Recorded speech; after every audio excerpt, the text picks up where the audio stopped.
Ek groet julle in die naam van Jesus en my vertroue is dat die Heilige Gees alreeds met julle begin praat het en van hierdie goed oopgebreek het, dat julle kan verstaan waaroor Hooglied gaan. Dit is oor die transformasie wat in jou siel moet plaasvind, dat dit in lyn kom met jou gees, wat alreeds in jou gees gebeur het. In jou gees is jy volmaak, maar jou siel moet getransformeer word, sodat dit wat in jou gees is vrylik deur jou siel sigbaar word, deur jou liggaam sigbaar word. Nou as ons nou kyk hoe hierdie maagd, hierdie vrou gekom het vanuit haar eerste besoek aan hierdie koning en hoe sy op hom verlief geraak het en hoe sy lafsiek geword het oor hom en sy het vir haar 'n ringmuur gebou en sy het gesê, maar ek wil in hierdie ringmuur bly, maar naderhand toe kom sy agter, maar die Here is nie meer in hierdie ringmuur. En so het sy hom gesien, hom gehoor en hom gesien aankom en sy sien, maar hy spring oor die berge en hy huppel oor die heuwels. Dit is daai omstandighede wat ons nie so baie van nou nie. Dit is daai kollega by die werk wat jou so irriteer. Dit is daai in jou huwelik is daar dalk iets wat jou irriteer. Jy het dalk 'n persoon wat jy elke dag mee te doen het wat jou irriteer. Daar is finansies wat jou pootjie, daar is gebreekte kar wat jou pootjie, daar is allerlei sulke omstandighede. Is hierdie berge en hierdie heuwels waarin ons moet wandel. Want daar moet ons vrede hê. Paulus sê, hy het vrede in blydskap in al sy verdrukkinge. Nou hierdie mense wat jou aanvat oor jou geloof, dit is die verdrukkinge wat Paulus ook van praat. Mense wat oor jou loop, mense wat al daai slegte goed wat oor jou kom, wat jy dink is slegte goed, is eintlik wat die Heilige Gees jou wil leer om 'n oorwinnaar te word en in sy opstandingslewe te wandel. Nou sy het uitgekom en hy het vir haar gesê, kom, die somer is hier, ek soek nou vrug in jou lewe.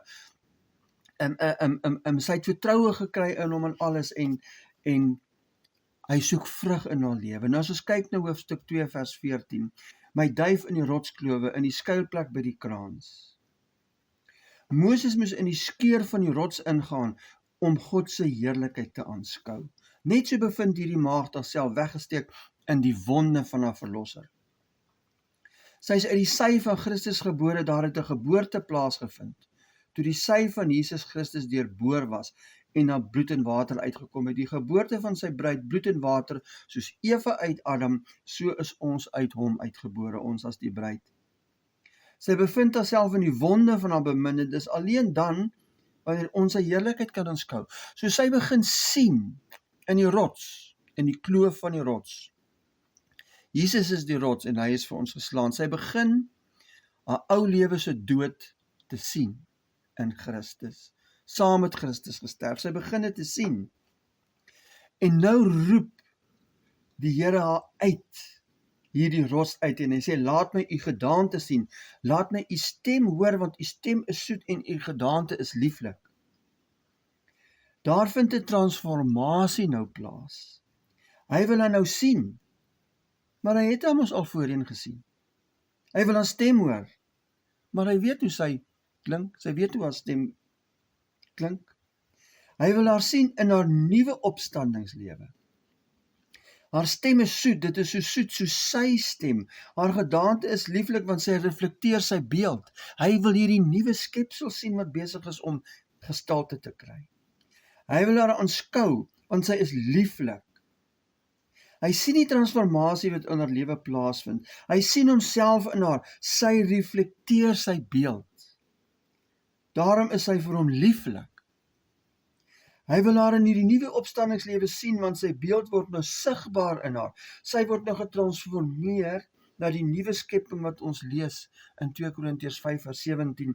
As iemand in Christus is hy 'n nuwe skepsel. Die ou dinge het verbygegaan. Kyk, dit het alles nuut geword. Alles. Om Jesus te ken is nie 'n passiewe lewe nie, maar 'n geestelike aktiwiteit. Daar is 'n spiritual activity in jou gees.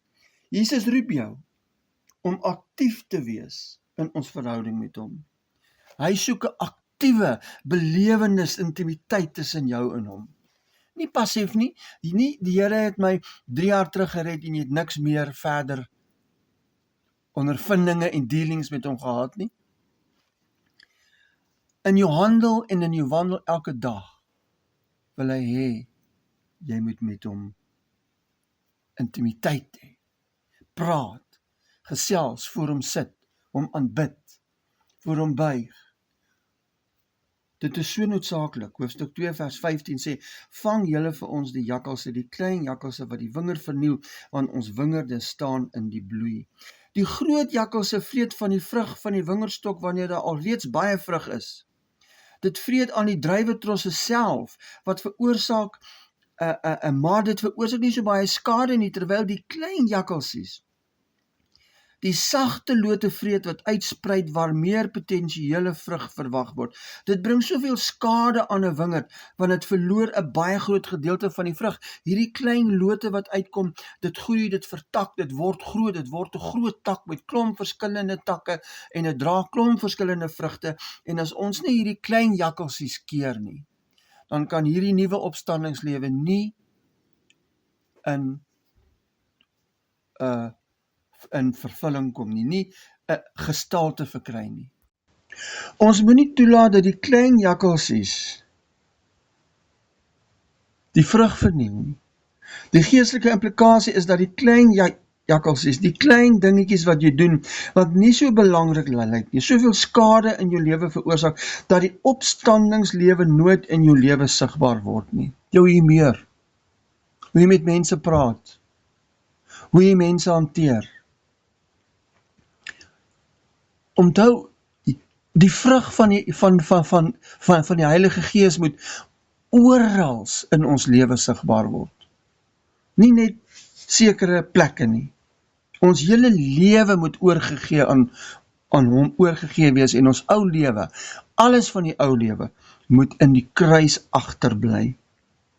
Dit is daardie klein dingetjies wat ons dink nie so belangrik is om af te lê nie. Elke kleinste verskyning van die ou lewe om gewoontes van die ou lewe weer te laat herleef, terwyl dit nie van die opstandingslewe afkomstig is nie. Hy waarsku haar. Pas op vir die klein jakkalsies op hierdie stadium van jou vormingsproses van die opstandingslewe, want daar is potensiële vrug nou in haar.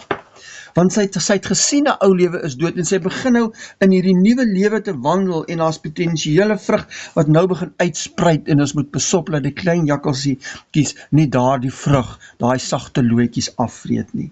Hoofstuk 2 vers 16 sê, my beminde is myne en ek is syne, wat herders is onder die lelie. Sy stel haarself nog steeds op die voorgrond, want sy sê, my beminde is myne. In hoofstuk 6 vers 3 sê sy, ek is my beminde sin, net andersom, nee? Op hierdie stadium gaan dit oor haarself, en wat sy uit die verhouding kan kry. Haar fokus is nog, my beminde is myne, so sy kan met hom doen wat sy wil. Sy bid seker nou net vir haar voorspoed, vir haar toekoms, vir haar planne, sy bid net vir haar, en sy is nie baie gepla oor ander mense se nood nie, maar sy wil hê, haar lewe moet ook goed uitgesorteer word, wat betref dinge wat sy nodig het, behoeftes van haar eie lewe, so daai self is nog nie heeltemal neergelê nie. In hoofstuk 6 vers 3 is dit 'n wil wat oorgegee is aan hom, wat haarself onderwerp aan Jesus Christus, maar in 2 vers 16, terwyl sy baie openbaring ontvang het, is haar sielslewe nog baie sterk en sy is nog nie onderdanig aan hom nie.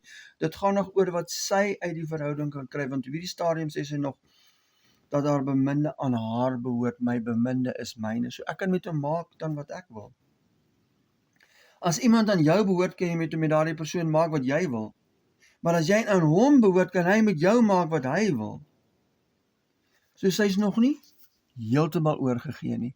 alhoewel sy nou in hierdie opstandingslewe begin wandel, en Jesus haar nuwe opstandingslewe wil sien, want hy sien sy beeld in haar, hy hoor sy stem in haar, en hy sien, sy begin in hierdie opstandingslewe te wandel, maar waarsku haar dadelik, en sê, pas op nou, jy begin nou, daai opstandingslewe begin nou sigbaar word, dit wat in jou gees is, begin nou deurkom, hier deur jou siel, en deur jou liggaam begin dit deurkom, die kanaal begin oopgaan, jou siel begin om onderwerp aan jou gees, jou siel kom in lyn met jou gees, dit wat in jou gees is, begin deurkom, daai Christuslewe raak sigbaar deur jou, asseblief, wees nou versigtig, pas op vir die klein jakkelsies. Hy sê in 2 vers 17, totdat die aandwind waai en die skaduwees vlug, kom aan my beminde, maak soos die gemsbok of soos die jong takbok op die berge van skeiding. Die Old King James sê, totdat die dag breek en die skaduwees vlug. Dit is 'n nuwe dag in haar lewe. Hy wil hê dat die skadukolle in haar hele lewe sal verdwyn. Haar skadukolle is plekke waar sy hom nog nie inlaat in haar lewe. Die dinge in haar lewe wat gedoen word waar hy nie deel van is nie. Sy wil hê dat sy heeltemal moet oorgee. Elke faset van haar lewe moet Jesus nou triomfantlik regeer. Ons emosies en gevoelslewe is gesetel in ons siel. Gewoonlik wanneer ons swaar kry deur omstandighede, voel ons in ons siel beswaard. Hy sê vir haar, bly op die berge, op die Beethelberge, totdat jy geleer het, dat ek alleen skeiding kan bring tussen siel en gees. Wat beteken dit? Dit beteken, ek kan alleen skeiding bring as jy in jou siel ervaar, hierdie dinge wat mense miskien aan jou doen, of dinge wat jy ervaar in jou verhouding met mense, of jou finansies, of enige iets, en dat jou so las op jou sit en jou siel so afgetrek word, dan bring ek skeiding tussen jou gees en jou siel, en die gees, my gees oorweldig jou, en dit gee jou blydskap in hierdie verdrukkinge. Totdat jy geleer het dat omstandighede nie jou gedrag moet bepaal nie, maar dat jy van my af krag, blydskap en vrede sal ontvang, al is jou omstandighede al hoe swaar. Dit is op die Beethelberge, die berge van skeiding, waar hy dit vir haar wil leer. Dis waar ek skeiding bring tussen siel en gees, waar die drukking wat soms op jou siel druk, jou nie sal beïnvloed nie, wat uit jou gees uit, gaan my lewe gedurig deur jou vloei, en sal jy vreugde en vrede beleef ten spyte wat om jou gebeur. Paulus sê in 2 Korintiërs 7 vers 4, ek loop oor van blydskap in al ons verdrukkinge. Hy wil jou soontoe lei. Hy wil jou 'n warrior maak. Hy wil jou 'n oorwinnaar maak. Want die grootste oorwinnaar leef in jou. Jesus Christus leef in jou. Hy wil hê hierdie lewe van hom moet deur jou vloei en moet al daai dinge wat jou so beswaard maak, sommer net neutraliseer. Kom ons kyk wat sê die Here in Psalm 66 vers 10. Hier sien ons baie mooi daai paneelwerk wat gebou word met sipresse. En daai dak wat opgesit word van sederhout, soos ons in hoofstuk 1 gesien het. Luister mooi, want U het ons getoets, o God. U het ons gelouter soos 'n mens silwer louter. Hoor wat sê hy? Hy sê, Here, U doen dit. U laat toe dat hierdie kollega wat ek nie meer oor die weg kom, U stuur hom oor my pad, want U wil U lewe in my vestig. Mense, dit moet ons raak sien. U het ons in die net gebring, 'n swaar las op ons heupe gelê. U het mense oor ons hoof laat ry. Ons het in die vuur en in die water gekom. Dis die paneelwerk van sipresse wat hy in jou lewe bou. Maar U het ons uitgelei in die oorvloed. Wat is daai oorvloed? Dis wanneer die Christus lewe, die lewe van Jesus Christus vrylik deur jou vloei en jou blydskap gee. Ver bo jou verwagting. Gee vir jou blydskap. Al die vrug van die Gees. vloei deur jou te midde van hierdie omstandighede wat veronderstel is om jou af te druk, dan kan dit jou nie meer afdruk nie, want jy het 'n oorwinningslewe. Jesus Christus leef deur jou. Kyk wat sê Hebreërs 12 vers 11. Hy sê, nou lyk elke tugtiging, nou daai tugtiging moet eintlik sê oefening, want dit is 'n oefening waar ons geoefen is. Ons sien dit in die laaste gedeelte van die vers. Nou lyk elke, kom ons sê maar oefening, nou lyk elke oefening of dit op die oomblik nie 'n saak van blydskap is nie, maar van droefheid. Maar later lewer dit egter